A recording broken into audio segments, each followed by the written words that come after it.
そ5分ほどで終点西鹿児島に到着いたします。お出口右側6番乗り場に到着いたします。お降りの際は車内に忘れ物ないようご支度くださ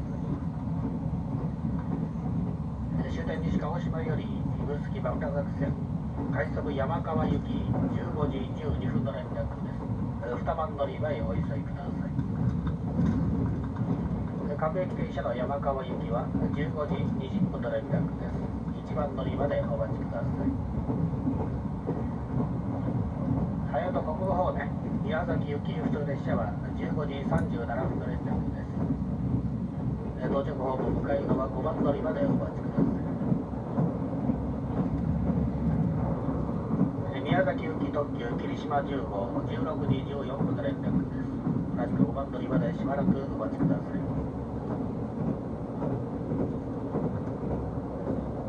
西札線の吉松行きは15時50分の連絡です。到着ホーム6番乗り場でお待ちください。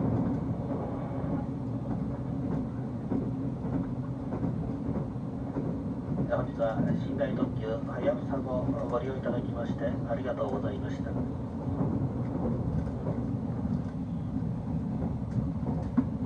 3分ほどで終点西鹿児島に到着をいたします。